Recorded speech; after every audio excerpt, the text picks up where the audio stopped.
Chapter 3 Treachery. The day following the coming of Vas-Kor to the palace of the Prince of Helium, great excitement reigned throughout the twin cities, reaching its climax in the palace of Carthoris. Word had come of the abduction of Thuvia of Parth from her father's court, and with it the veiled hint that the Prince of Helium might be suspected of considerable knowledge of the act and the whereabouts of the princess. In the council chamber of John Carter, warlord of Mars, was Tardos Mors, Jeddak of Helium, Mors Kajak, his son, Jed of Lesser Helium, Carthoris, and a score of the great nobles of the empire. "There must be no war between Parth and Helium, my son," said John Carter. "That you are innocent of the charge that has been placed against you by insinuation, we well know. But Thuvon Din must know it well, too. There is but one who may convince him, and that one be you. You must hasten at once to the court of Parth, and by your presence there, as well as by your words, assure him that his suspicions are groundless. Bear with you the authority of the warlord of Barsoom, and of the Jeddak of Helium, to offer every resource of the allied powers to assist Thuvon Din to recover his daughter and punish her abductors, whomsoever they may be. Go. I know that I do not need to urge upon you the necessity for haste." Carthoris left the council chamber and hastened to his palace. Here slaves were busy in a moment setting things to rights for the departure of their master. Several worked about the swift flyer that would bear the Prince of Helium rapidly toward Parth. At last all was done. But 2 armed slaves remained on guard. The setting sun hung low above the horizon. In a moment, darkness would envelop all. One of the guardsmen, a giant of a fellow across whose right cheek there ran a thin scar from temple to mouth, approached his companion. His gaze was directed beyond and above his comrade. When he had come quite close, he spoke. "What strange craft is that?" he asked. The other turned about quickly to gaze heavenward. Scarce was his back turned toward the giant than the short sword of the latter was plunged beneath his left shoulder blade, straight through his heart. Voiceless, the soldier sank in his tracks, stone dead. Quickly the murderer dragged the corpse into the black shadows within the hangar. Then he returned to the flyer. Drawing a cunningly wrought key from his pocket pouch, he removed the cover of the right-hand dial of the controlling destination compass. For a moment he studied the construction of the mechanism beneath. Then he returned the dial to its place, set the pointer, and removed it again to note the resultant change in the position of the parts affected by the act. A smile crossed his lips. With a pair of cutters he snipped off the projection which extended through the dial from the external pointer.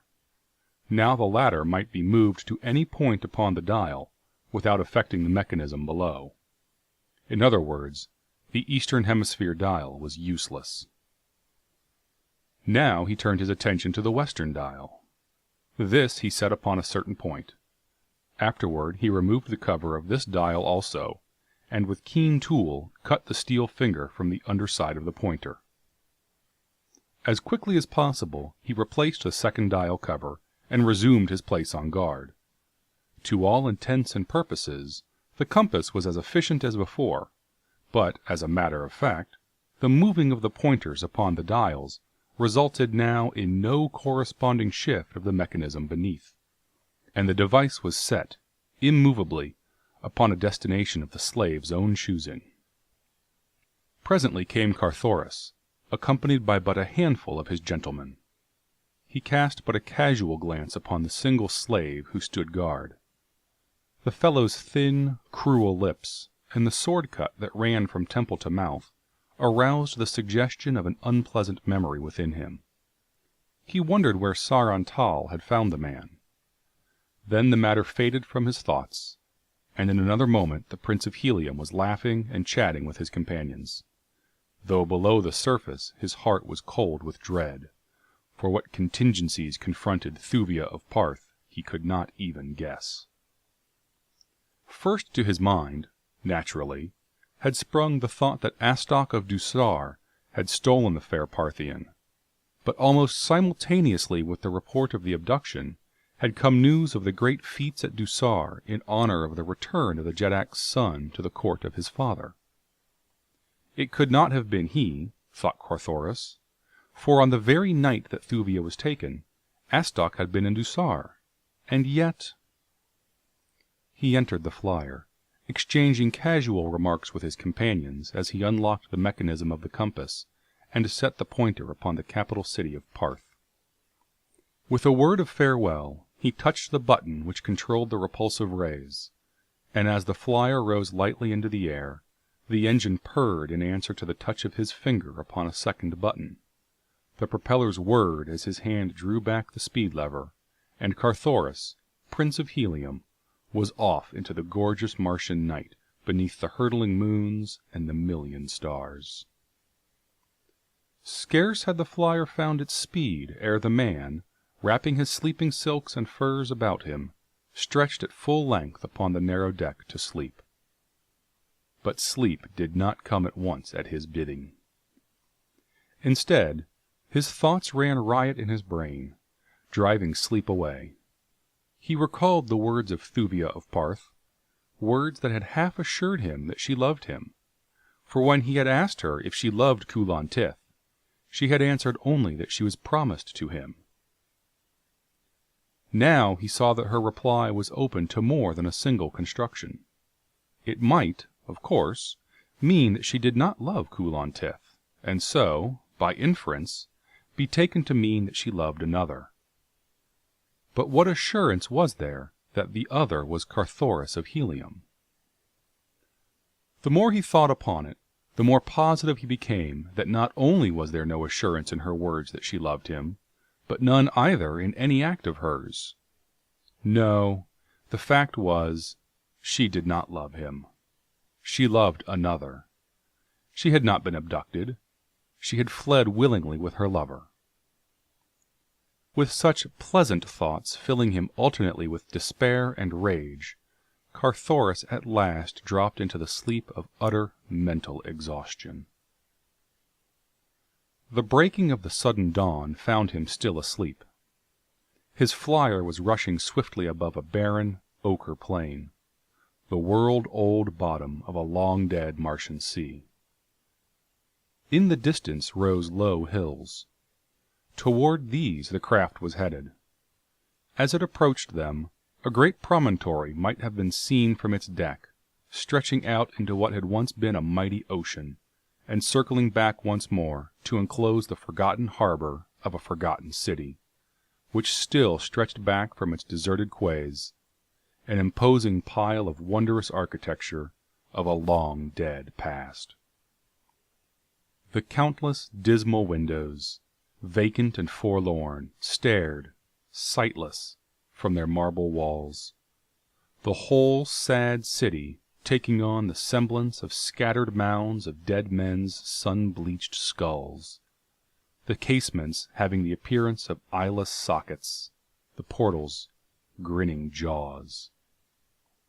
Closer came the flyer, but now its speed was diminishing.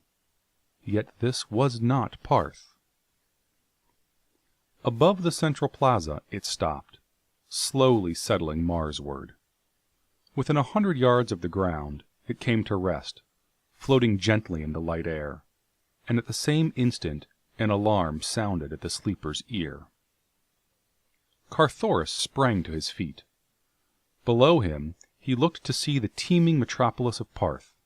Beside him, already, there should have been an air patrol. He gazed about in bewildered astonishment.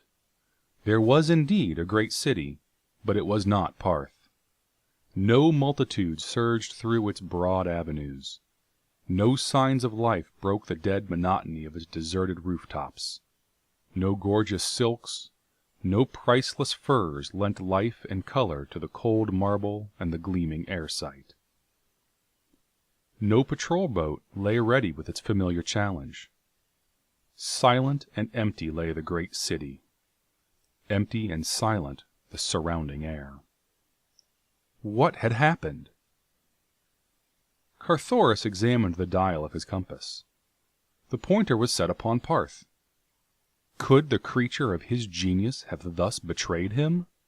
He would not believe it. Quickly he unlocked the cover, turning it back upon its hinge. A single glance showed him the truth, or at least a part of it. The steel projection that communicated the movement of the pointer upon the dial to the heart of the mechanism beneath had been severed. Who could have done the thing? And why? Carthoris could not hazard even a faint guess. But the thing now was to learn in what portion of the world he was, and then take up his interrupted journey once more. If it had been the purpose of some enemy to delay him, he had succeeded well, thought Carthoris, as he unlocked the cover of the second dial, the first having shown that its pointer had not been set at all. Beneath the second dial, he found the steel pin severed as in the other, but the controlling mechanism had first been set for a point upon the western hemisphere. He had just time to judge his location roughly at some place southwest of Helium, and at a considerable distance from the twin cities, when he was startled by a woman's scream beneath him.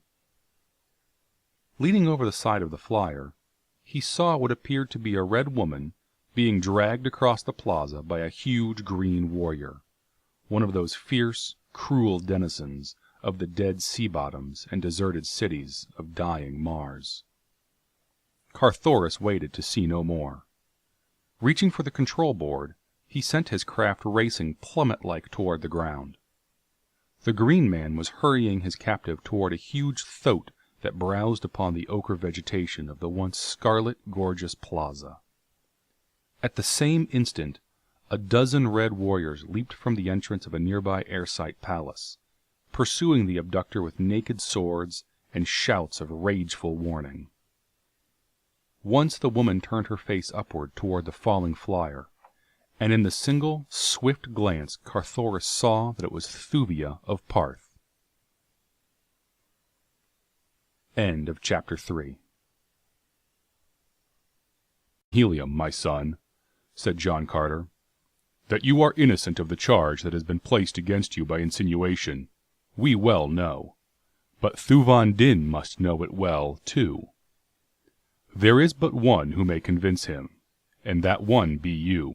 Word had come of the abduction of Thuvia of Parth from her father's court, and with it the veiled hint that the Prince of Helium might be suspected of considerable knowledge of the act and the whereabouts of the princess.